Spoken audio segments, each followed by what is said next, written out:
En 1986, un étrange enchantement venu de France a traversé les ondes du monde entier. Un morceau aux sonorités électroniques envoûtantes, intitulé « Voyage, voyage », a conquis les cœurs bien au-delà des frontières. Et derrière cette voix céleste et ce style inoubliable, se cachait une artiste au nom évocateur, Desireless. Mais ce que beaucoup ignorent, c'est que ce tube planétaire ne lui a pas apporté la fortune, qu'elle n'en a pas écrit les paroles, et qu'au sommet de la gloire, elle a fait un choix radical. Pourquoi a-t-elle tiré un trait sur les projecteurs? Et que devient-elle aujourd'hui? Voici l'histoire méconnue de l'icône derrière Voyage, voyage. Alors, pourquoi une artiste au sommet a-t-elle choisi de tout arrêter? Que s'est-il réellement passé après ce voyage musical? Et où en est-elle aujourd'hui? Pour comprendre cela, il faut revenir bien avant les projecteurs, dans un petit coin tranquille de France. Claudie Fritsch-Mantrop naît en 1952. Elle grandit dans la commune du Tréport, au sein d'un foyer modeste, entouré par l'amour de ses grands-parents, la nature et le bruit apaisant des vagues. C'est dans ce cadre simple et authentique que naît en elle une sensibilité artistique marquée. Très tôt, elle dessine, elle observe, elle rêve. Son regard sur le monde n'est déjà plus celui d'une enfant ordinaire. Dans les années 70, Claudie monte à Paris pour étudier la mode au Studio Berceau, l'une des écoles les plus reconnues dans le domaine. Pendant près de 10 ans, elle travaille dans ce milieu, affirmant son goût pour l'esthétique, l'originalité et la liberté d'expression. Mais au fond d'elle, une autre voix l'appelle. C'est un voyage en Inde, au début des années 80, qui déclenche un bouleversement intérieur. Ce séjour, à la fois spirituel et culturel, change profondément sa manière de voir la vie. Elle revient avec un besoin, celui de faire entendre sa voix. Pas seulement au sens figuré, mais littéralement. Elle veut chanter. Elle commence alors à explorer la musique avec le groupe R89. Ce projet lui permet de s'exprimer, mais Claudie ressent rapidement le besoin d'un chemin plus personnel. Elle quitte le groupe, elle se lance en solo et invente un personnage artistique qui n'appartient qu'à elle. Coiffure futuriste, vêtements qu'elle conçoit elle-même, look affirmé, présence magnétique. Son image devient une extension de son art, une déclaration d'indépendance et de créativité. En 1984, elle fait une rencontre déterminante, celle du compositeur Jean-Michel Riva. Ce dernier, avec Dominique Dubois, a écrit une chanson étrange, presque cosmique, intitulée « Voyage, voyage ». Le morceau avait été proposé au chanteur Michel Delpech, qui l'avait refusé. Mais pour Claudie, c'est une révélation. Elle s'approprie la chanson avec une intensité rare.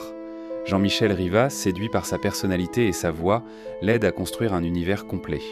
Il lui propose un nom de scène, Desireless, sans désir, une identité forte, intrigante, presque philosophique. Le single sort Pensy en 1986 et immédiatement, c'est un raz-de-marée. Les radios françaises le diffusent en boucle, puis l'Allemagne, l'Autriche, l'Espagne, la Norvège. Le morceau grimpe au sommet des classements, atteignant la première place dans plusieurs pays. En Angleterre, aux Pays-Bas, en Suisse, en Israël, en Irlande, il se hisse dans le top 10.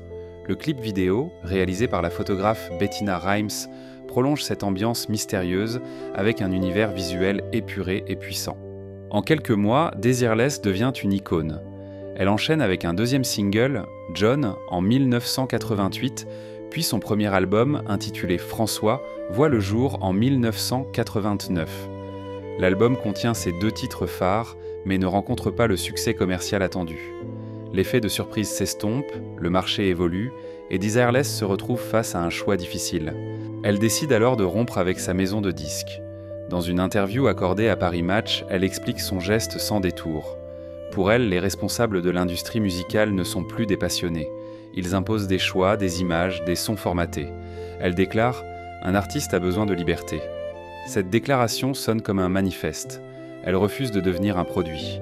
Dans les années 90, un nouveau chapitre s'ouvre. Claudie devient mère. Sa fille, Lily, entre dans sa vie. Et avec cette nouvelle responsabilité, elle choisit de ralentir, de vivre autrement. Loin des studios, loin des lumières, elle privilégie l'essentiel, sa famille, sa paix intérieure.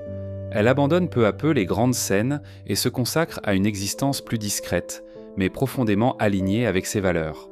En 1995, elle quitte la région parisienne. Le stress de la ville, la pression du métier, tout cela devient insupportable. Elle ressent un besoin vital de silence et de nature. La chanteuse Sloane, son amie, racontera plus tard cette période comme un moment de grande fatigue. Claudie était au bord de l'épuisement. Un jour, elle se blesse sérieusement. Ce jour-là, elle prononce ces mots « Ça suffit, il faut que je m'arrête ». Mais Desireless ne disparaît jamais complètement. Elle continue à créer, à chanter, mais selon ses propres termes. Pas pour répondre à une demande, mais par pur plaisir. Elle donne quelques concerts, participe à des galas nostalgiques, elle autoproduit ses albums, revisite la chanson française, réinterprète ses propres morceaux, notamment Voyage, Voyage, qui reste indémodable. Avec le temps, son apparence change.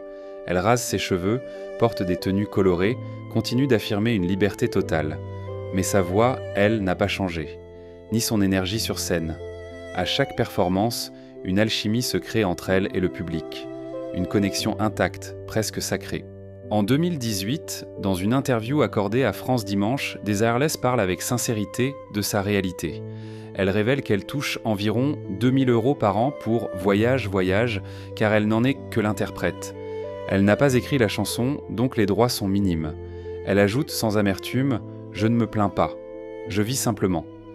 Elle confie aussi avoir accepté un rôle dans le film Star 80, sorti en 2012, avant tout pour des raisons financières. Elle y joue un petit rôle, sans prétention. En 2016, une pneumonie la frappe. C'est un signal d'alerte. Elle décide alors d'arrêter de fumer, de prendre soin de sa santé, de son souffle, de son corps. Entre 2011 et 2018, elle donne plus de 200 concerts à travers la France, participant à de nombreux événements rassemblant les artistes de sa génération. Pour elle, la musique est redevenue ce qu'elle a toujours été. Une passion, un moyen de vibrer, de partager, et non une course au succès. Elle s'exprime également sur les réseaux sociaux, partageant des instants de vie simple entre méditation, lecture et balade en nature. Elle cultive la sérénité. En 2019, elle publie un ouvrage intitulé « Jardin secret », dans lequel elle livre ses réflexions, ses ressentis, ses inspirations. Elle participe aussi à un projet documentaire intitulé « Being Human » où elle explore sa vision du monde et sa quête intérieure.